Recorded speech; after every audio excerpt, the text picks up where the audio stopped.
Hello. Oscar loves me more than you. You had him first, I guess. Welcome to the bookcases. He's your little mannequin. That's not how this goes. Welcome to the bookcases. We don't have an intro. My name is Taylor, I'm Sten. and today we are going to talk about ratings, how we rate books, why we rate books, what scales we use to And why make... the way I rate is better than yours. Now, hang on, that was not discussed. But yeah, I said in my last video that maybe I would do a video on what my star ratings mean. What does it mean when I give a book 4 stars versus 5 stars? And I was sitting down to plan that video and I realized we do rate things differently. And that's an interesting thing to talk about because why is that even important? Yeah, so before we talk about what our rating scales are, we want to take a second to talk about why we rate books in the first place, why we rate media, why is that such a common thing for people to do, why is it something that critics do. I think the easy answer is you can look at a book review or a film review or something and be like, oh, this person said it was a 7 out of 10, so it's probably pretty all right, I'll go see it. Or, oh, they said that book was a 1 star, I'm not going to read it. Like, that's why people share their star ratings. Right, because there is sort of a like setting a roadmap for other people element to it. But there is also just the fact that a lot of criticism and discourse is just fun in and of itself. This is true. Like, insert that Ratatouille clip. We thrive on negative criticism, which is fun to write and to read. But yeah, there's that element. And then the other element is, I think with books specifically, I think a lot of people who just like play video games or watch movies, they don't necessarily think to themselves, what would I rate that out of 10?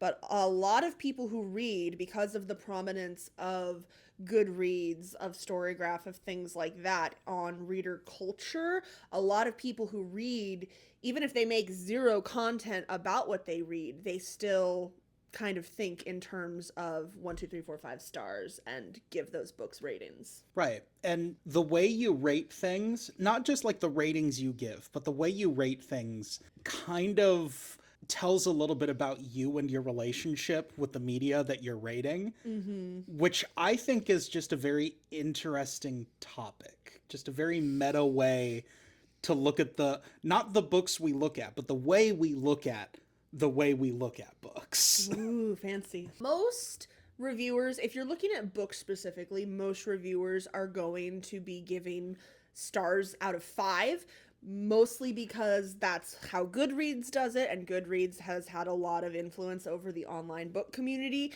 And the reason that Goodreads does out of 5 stars, I could be wrong about this, but I'm pretty sure it's because that's just what other book review publications did. That's what New York Times reviewers do. It's what library journals do. It's just how in the public critical sphere how books were rated was out of 5. A lot of other media gets rated out of 10, although not always. We were talking about this earlier, and Siskel and Ebert don't rate their movies out of 10. They rated them out of 4.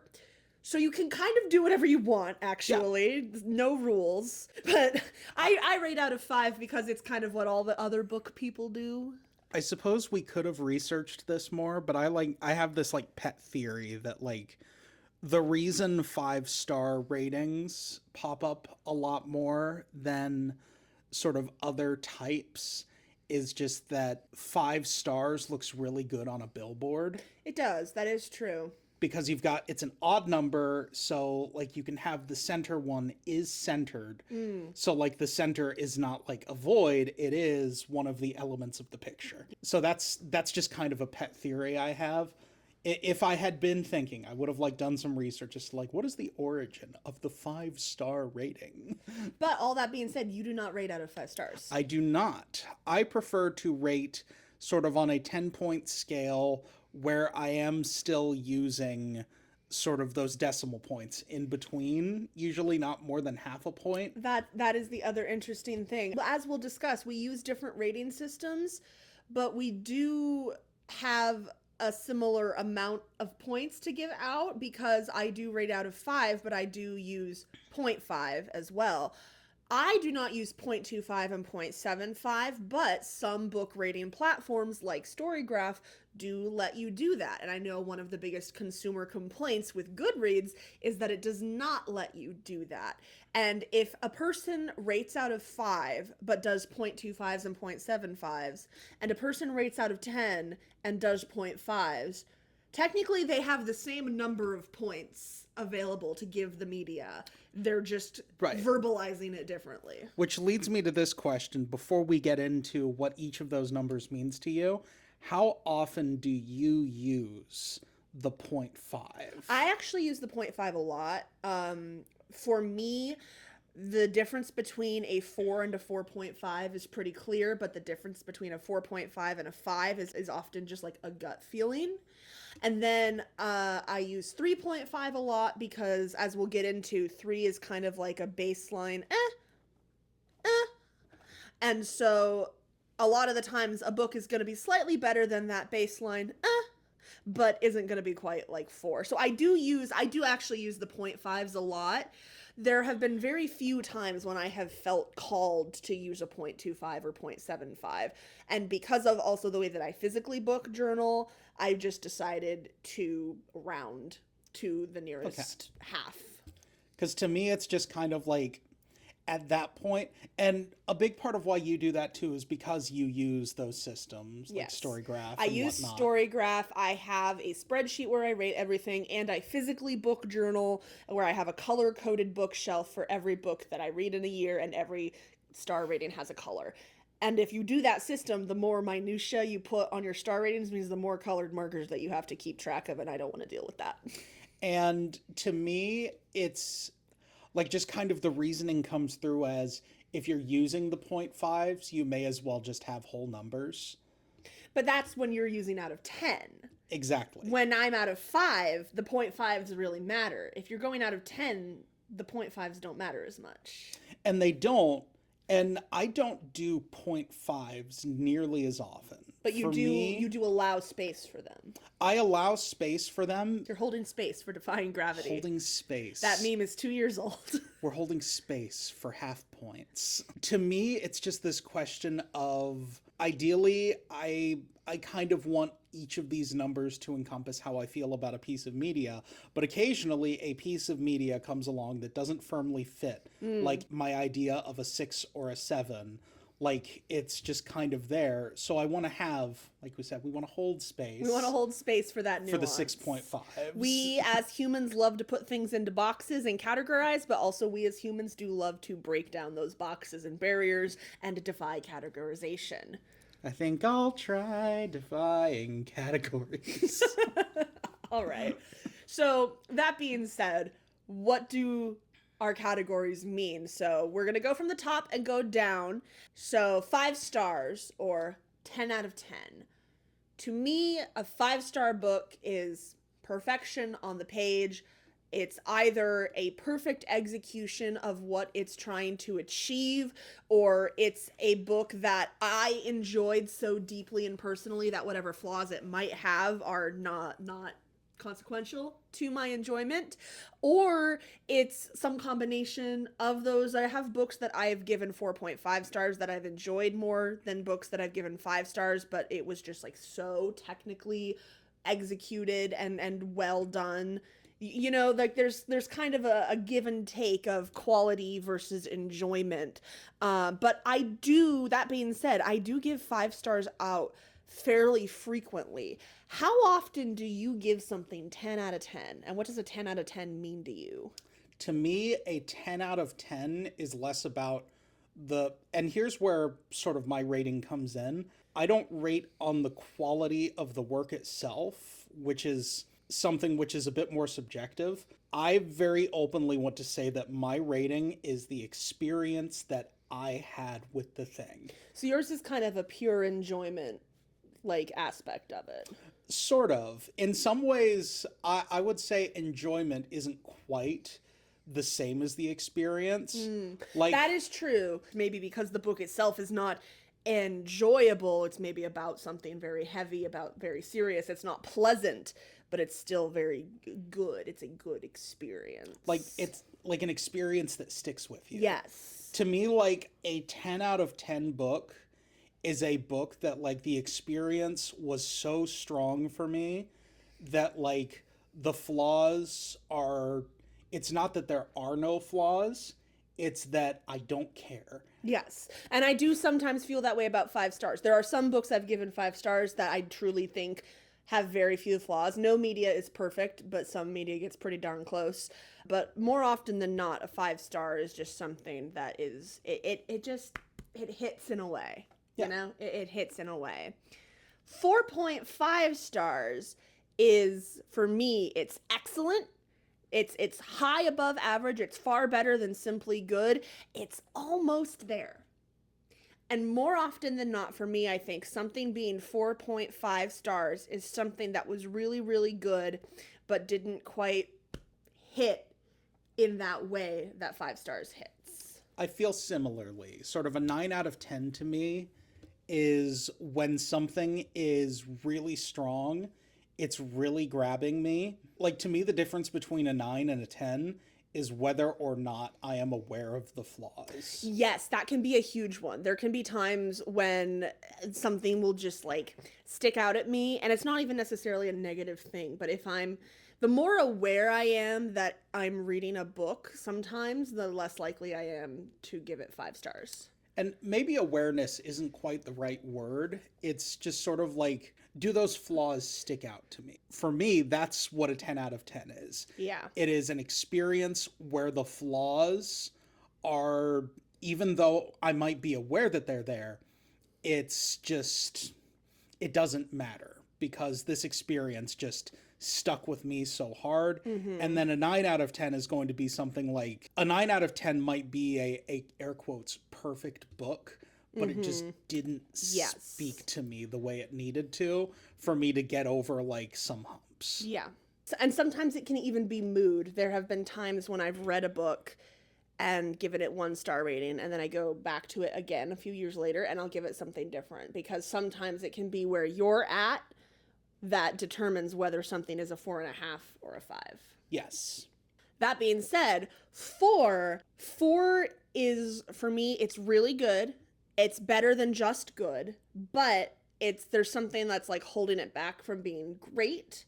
And 4 for me can be really tricky. There can be books that maybe quality-wise would be slightly lower, but enjoyment-wise they're still high. I have also given books 4 stars in the past that when I look back at it, I think, maybe that should have been a 3.5 and you were being too kind. I'm trying to kind of readjust how I give out 4s, and I'm trying to make 4s slightly better, because when I first started rating books, I got it in my head that 3 would be my baseline. It was good, and then it would go up from there. But the first couple of years that I rated books, really 4 ended up being, it was pretty good.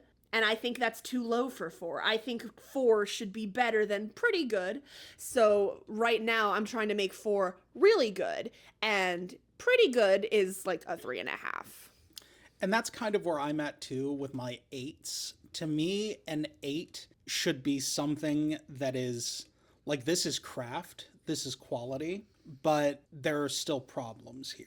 There are bumps that need to be smoothed out. To me, an 8 is, I really hope your next work makes this into like a 5. And then another thing too, there are some books that I will really enjoy the premise of a lot, or like really enjoy the characters, and there will be certain parts of it that really, really hit, but then something about the craft is maybe holding it back so much that I feel I cannot in good faith give it 4.5 or 5. I'm trying to think of a good example. I think maybe, I don't remember actually. I'm going to be very embarrassed if I throw this out and then I look back at my Storygraph and realize that I gave it 4.5, but I'm pretty sure I gave A Color of Magic 4.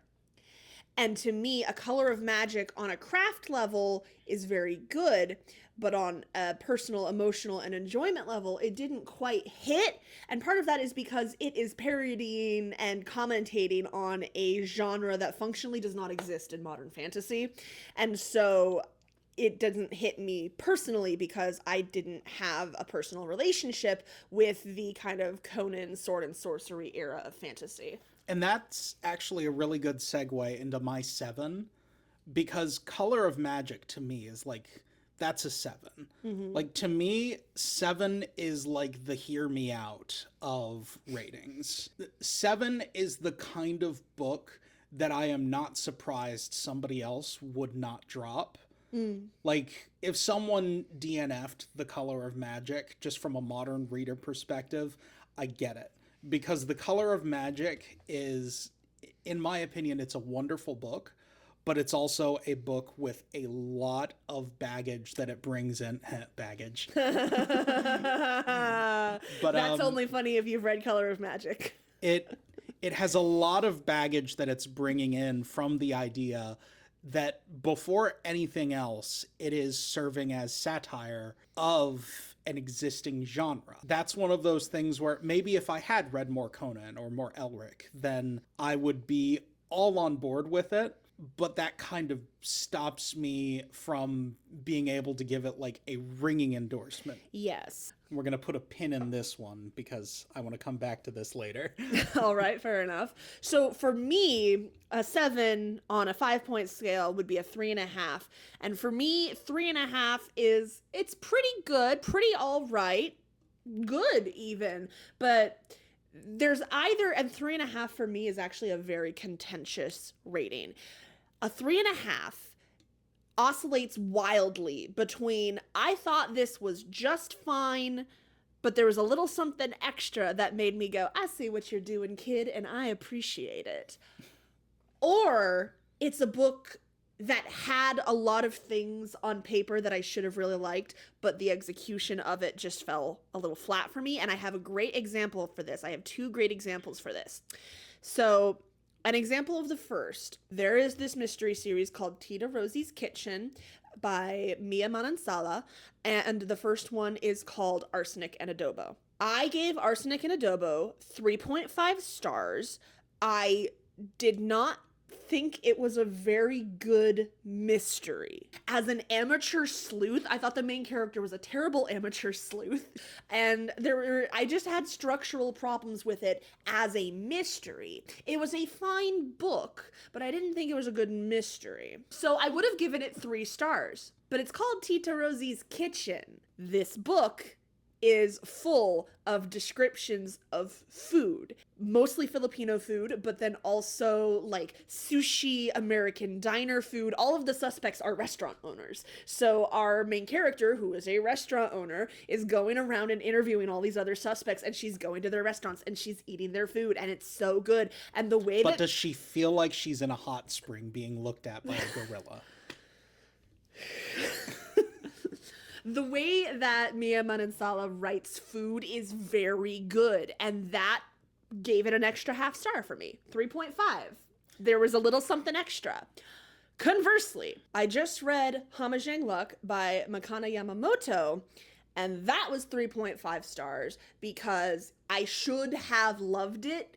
It was a sci-fi space colony heist with found family and queer characters. It should have been 5 stars. I thought the pacing was very poor. I thought the characterization was lacking in many departments. And I thought there were a lot of good ideas on page that didn't quite get fully explored. And so it was a 3.5 because it was better than just fine because of all of those good ideas. But it failed so utterly in all the areas that mattered to me to execute on those ideas that I couldn't give it a 4. And like, that's a little interesting to me because there's parts of what you were saying there that I would associate more with my 6, your 3. A 6 is passable to me. Yes. To me, a 6 That's a great word for it. I believe I wrote down fine for 3. Fine. A 6 is, I did not want to stop reading. That does not mean I wanted to keep reading. Yes. But I did not want to stop. That's such a good way of putting it. Which is a very interesting place to be. To me, like a good 6 out of 10 indicator is the first Shadow and Bone book. I think I gave the first Shadow and Bone book 3.5, but I totally see giving it a 3. And if I reread it, maybe I would give it a 3. I think what makes a 6 worthwhile to me is if something was the last book in a series, I don't think I would give it a 6.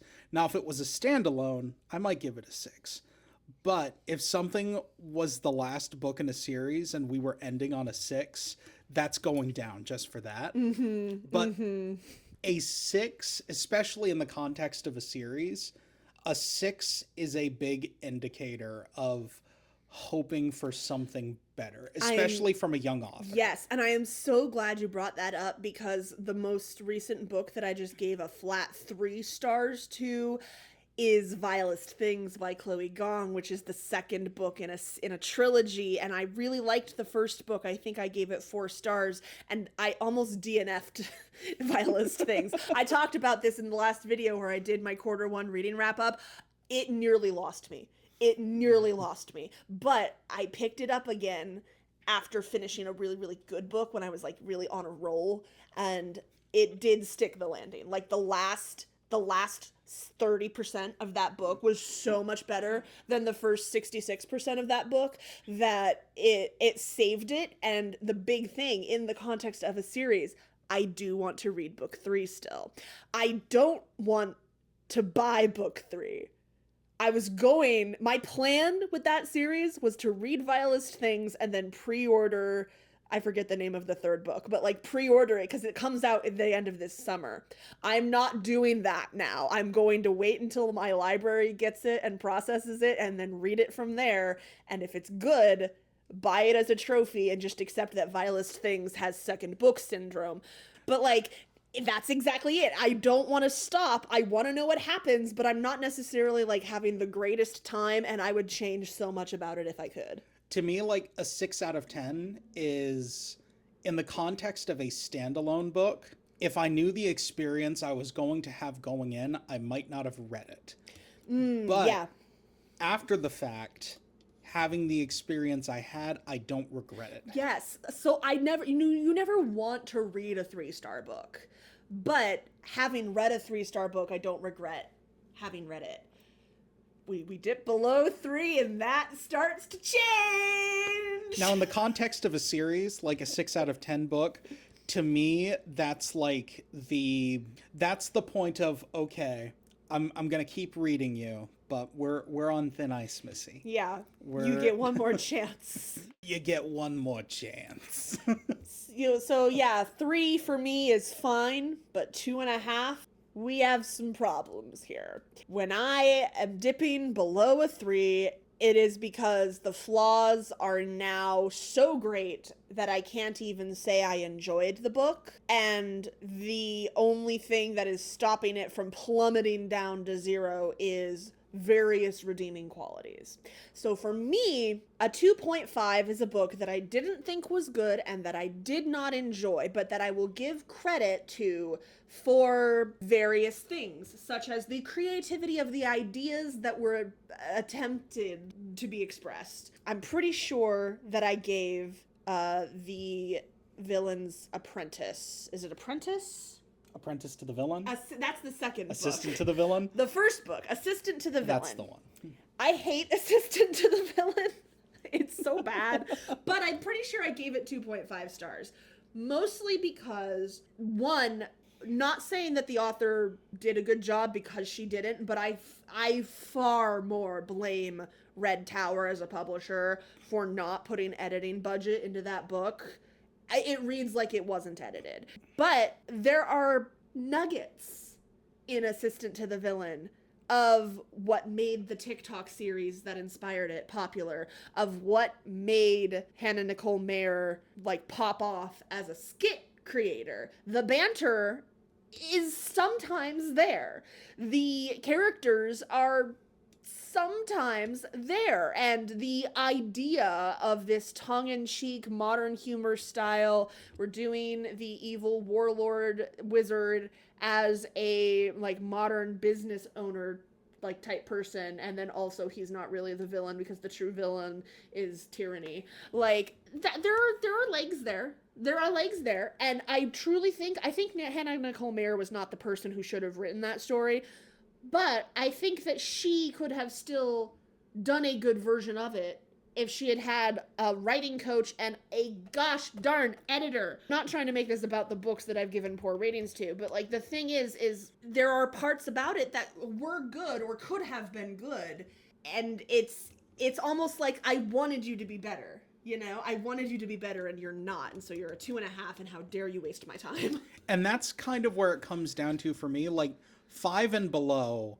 is like anything that was a 6 or above, I enjoyed in some regard. Yes. Or there 5 was and something below, redeemable about it. to me, is varying levels of how much I did not enjoy myself or how much I regretted the experience. Mm-hmm. To me, a 5 is a book I wish I could like.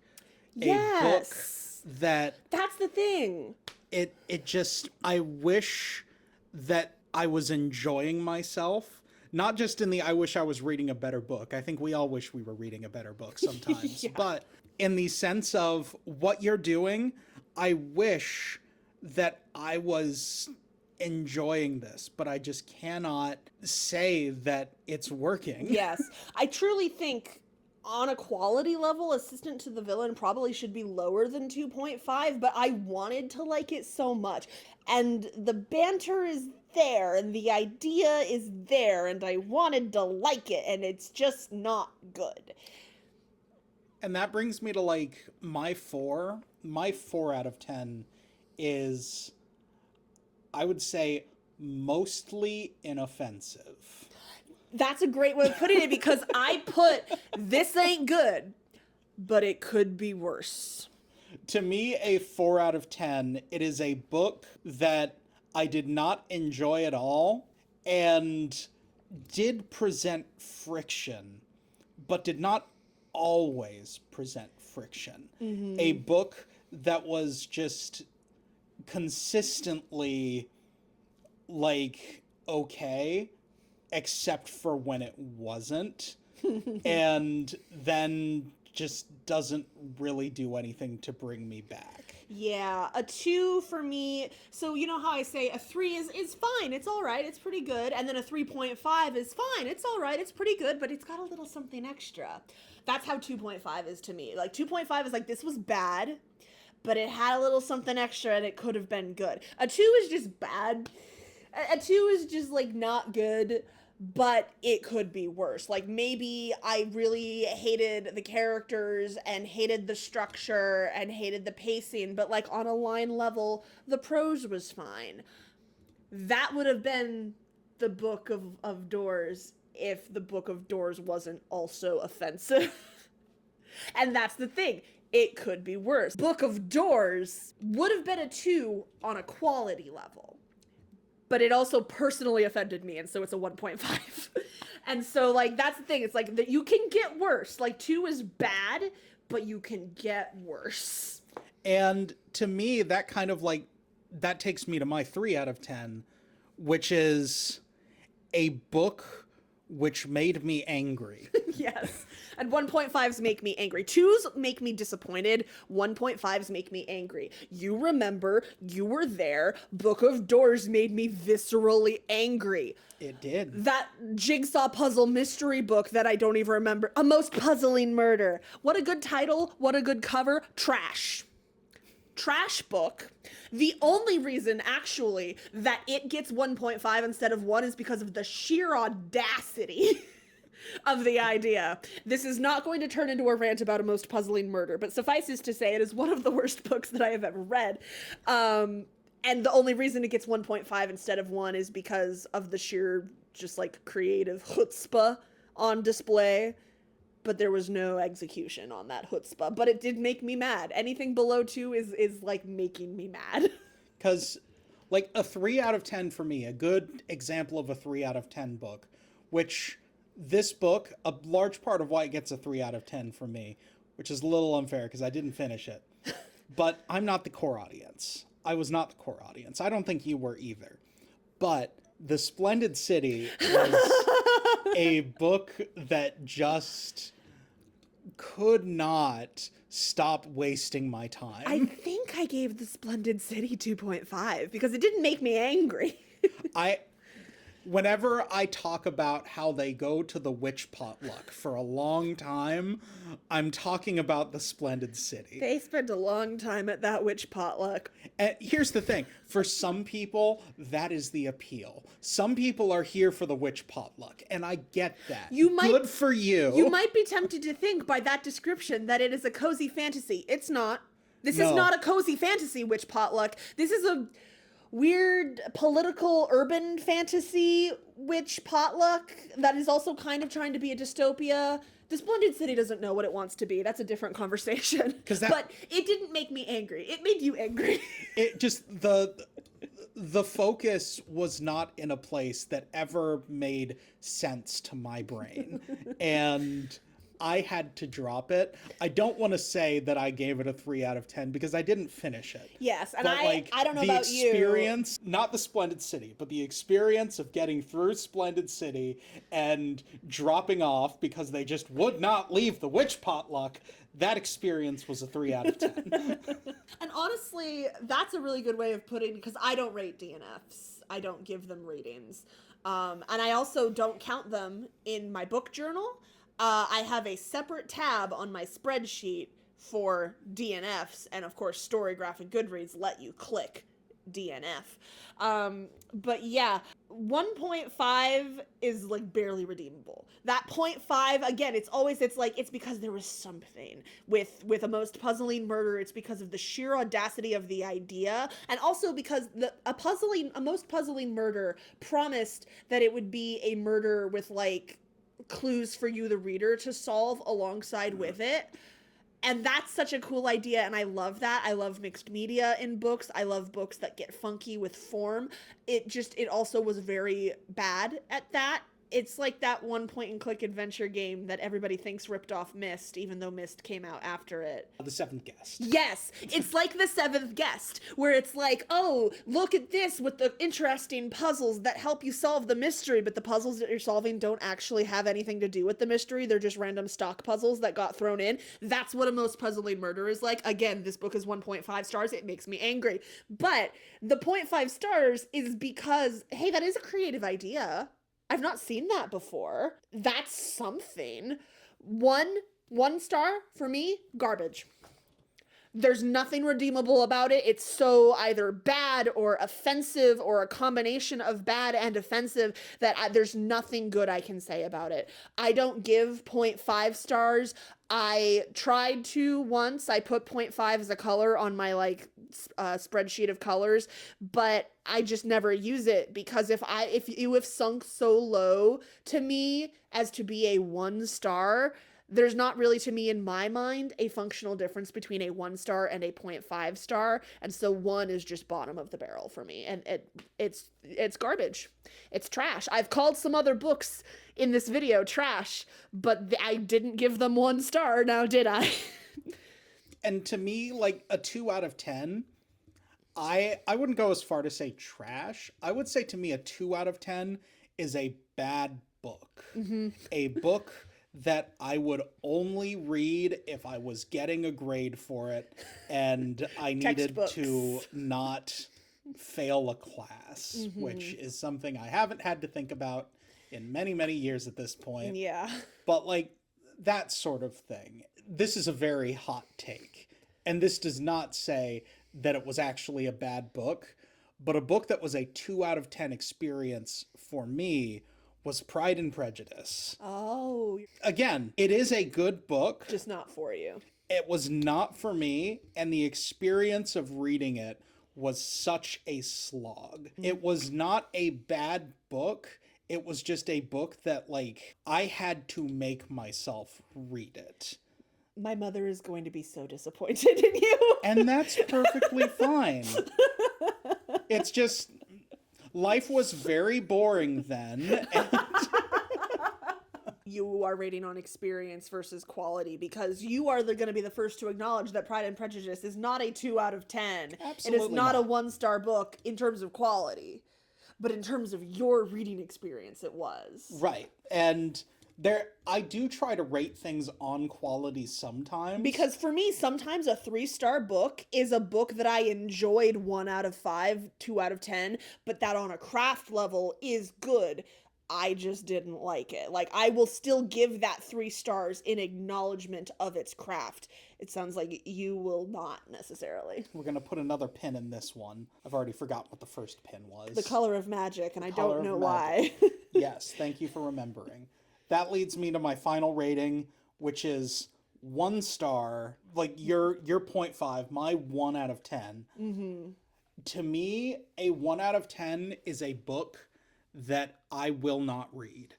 A 1 out of 10... Well, then how can you rate it? 1 out of 10. A 1 out of 10 is a book which is itself morally reprehensible. The thing about a 1 out of 10 book is it's very difficult to make me read a 1 out of 10 book, because most books that I would consider to be a 1 out of 10 are books that I can already tell are going to be a 1 out of 10. The kinds of books that I wouldn't want to name here because I literally don't want to give them publicity. Yeah. Fill in whatever, like, morally reprehensible fiction book that you can think of here. I mean, and you get what I'm talking I think there's an about. easy one that we can say that won't give undue publicity towards anything. The entire fictional works of L. Ron Hubbard, for example. That's a good one. L. Ron Hubbard is, like, the quality was also bad. Yes, but but it comes from a morally reprehensible position. But see, I think that's the difference for me is why my 1 star is your 2 out of 5 or 2 out of 10, because you're looking at these books like ahead of time and being like, I wouldn't even pick it up. So like the odds of you completing a book and then giving it 1 out of 10 are like, the only reason you would even ever do it is if it was for like a discussion video. Like, here's the thing. I could be tricked into reading a 1 out of 10, hypothetically. If Brandon Sanderson wrote a new fantasy book and I didn't realize until the end he had suddenly changed his entire belief system to be a white nationalist, I would be very upset at the end. True. But he would have accomplished making me read a 1 out of 10 book. Okay, sure. I guess in that hypothetical future. But see, to me, that's why I don't have 0.5, is because by the time I've sunk to a 1, really, again, for me, anything below a 1, I DNF'd. You know? Now, sometimes I will finish a book that I should have DNF'd because of its sheer audacity, like A Most Puzzling Murder, like The Assistant to the Villain, like The Book of Goddamn Doors. But I think that's my least favorite book ever, is The Book of Doors. It made me so mad. But like, I didn't DNF them, partially because I wanted to be able to say with my whole chest, knowing how they end, yes, this was bad. And that's why I'm like, you can't really get below 1 for me personally, because if it's so just not it that it's going to be below 1, I didn't finish it. And really, for me, it's just... You're holding space. A 1 out of 10 is like a book that I have to take a moral stance against. That is what a 1 out of 10 is to me. See, I think a 1 out of 5 can still be that for me. Or I go so far as to say 0. But to me, the 0.5 is not necessary in that equation. To me, like, a 0 is void, is null, is the absence of opinion. The liminal zone. The liminal review. Now, moving back to the first pin. Yeah, what's this pin about? I don't know why you brought that up. So, The Color of Magic, like we said, is not our favorite book, but we enjoyed it. Mm-hmm. But the enjoyment of The Color of Magic increased both for you and I considerably when viewed as a package with The Light Fantastic. That is true. If you read them back to back, The Color of Magic gets better by association. I do think that I gave Light Fantastic, 0.5 higher than whatever I gave A Color of Magic, which I've already forgotten whether I gave it a 3 or a 3.5, even though I definitely said earlier in this video what I gave it. And I think that's an interesting thing because it also kind of demonstrates why, hypocritical me, why giving ratings to things you haven't finished is a little facetious. Yeah. Because you can alter the experience you had with experiences you will have. Yes. And you can also soft DNF. Mm-hmm. I soft DNF 2 books that both of them still were under 4 stars, but they didn't drop below a 3. Those 2 books, I already brought up Vilest Things. I soft DNF'd Vilest Things because I was just not having it.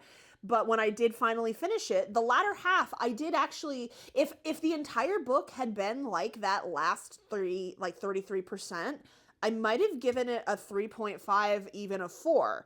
The other, and I might get some flack for this, was Two Twisted Crowns, which is the second book in the Shepherd King duology. We have them right here. I really liked One Dark Window. It wasn't a perfect book for me. I think I gave it 4 stars, but I see what it was trying to do. This is a romantasy, but I thought this was a good book. I enjoyed it. Great ending. Great cliffhanger ending for this duology.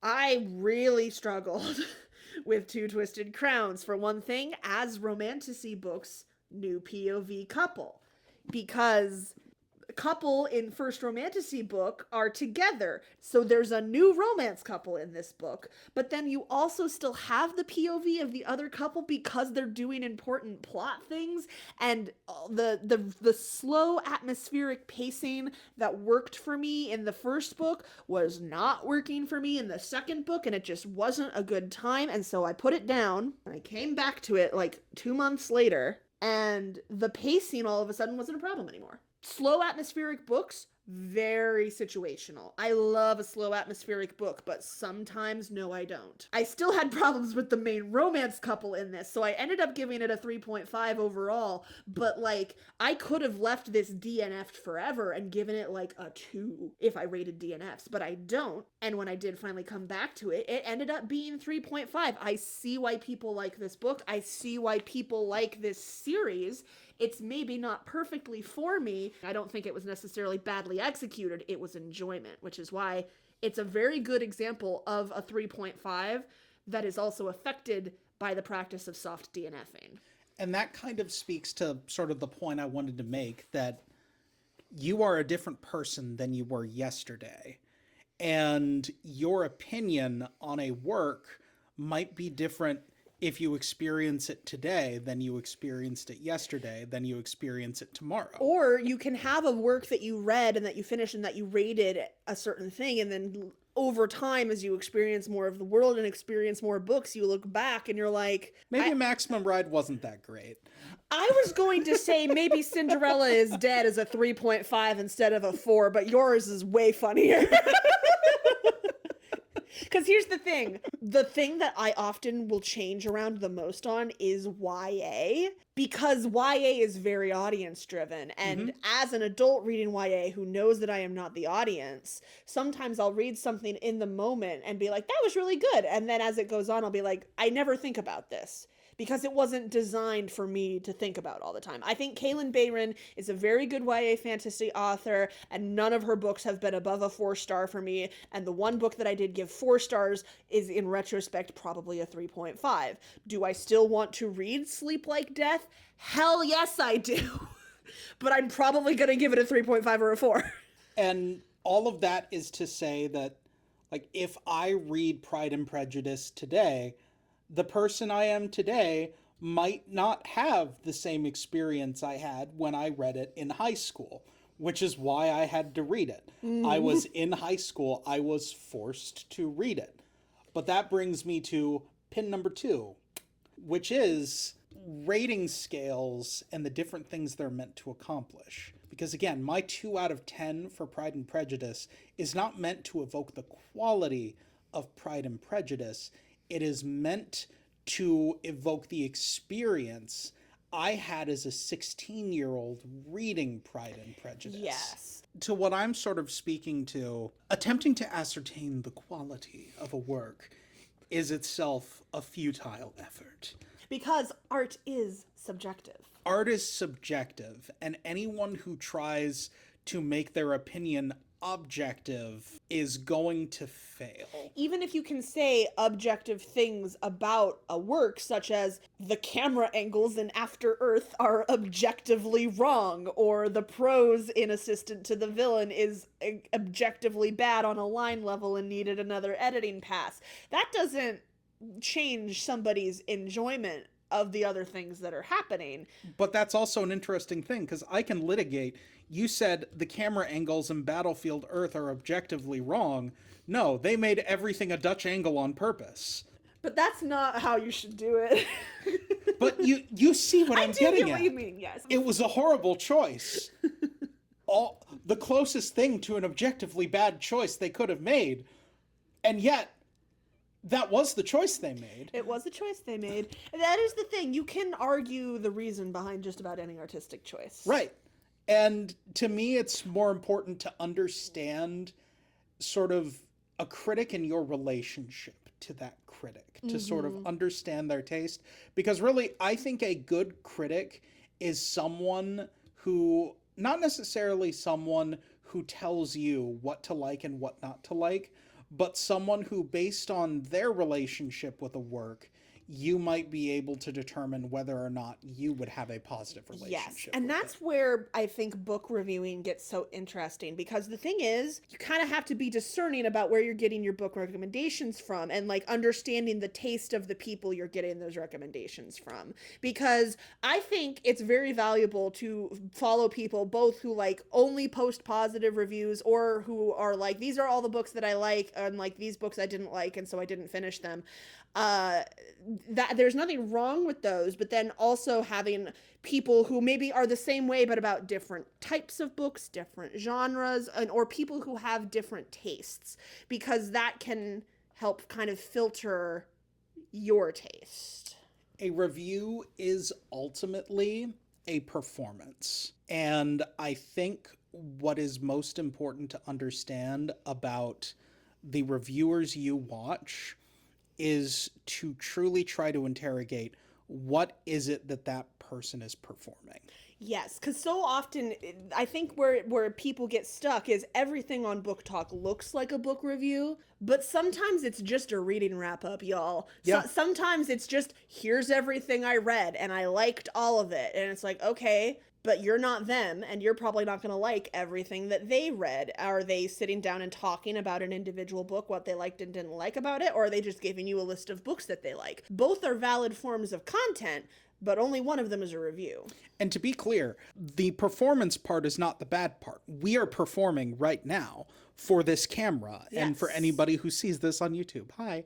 But what is an issue is when someone is trying to perform as somebody who reads good books versus someone who is performing because they want to make an engaging review of a piece of work that they felt they had interesting things to say about. And that comes like dangerously close to like, You're knocking on the door of some discourse that I don't know whether or not you know it exists, but you're knocking on that door. again, it comes dangerously close to like the discourse of like the prestige of the review. Or of the reading as performance, book talkers aren't really reading, etc., etc., etc. I'm more talking about reviewing as performance. Yeah. Because everybody on the internet is doing it. When we exist in a social space, we are performing to be seen by all of the other people in that space. The panopticon sees all. And all of that is to say, reviews are fine. Even bad reviews are fine. Even people who review things badly are fine.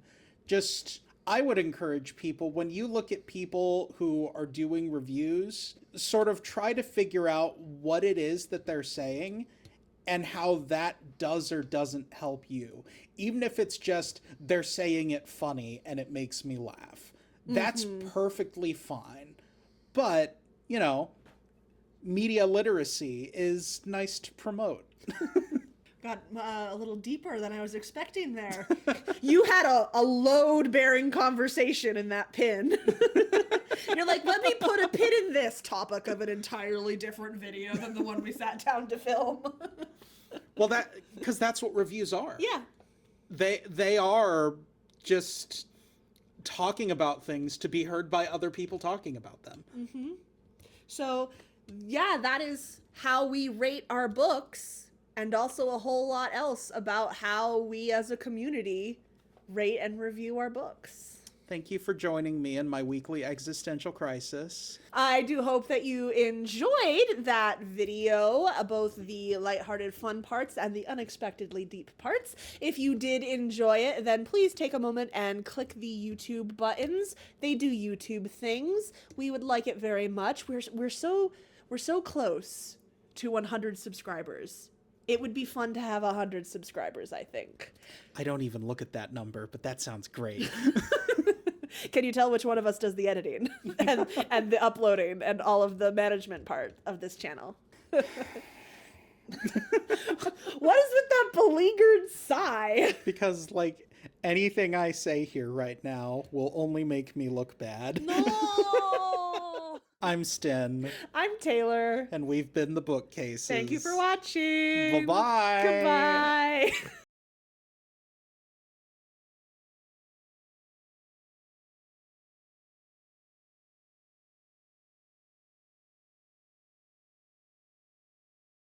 That caught me off guard. How dare you?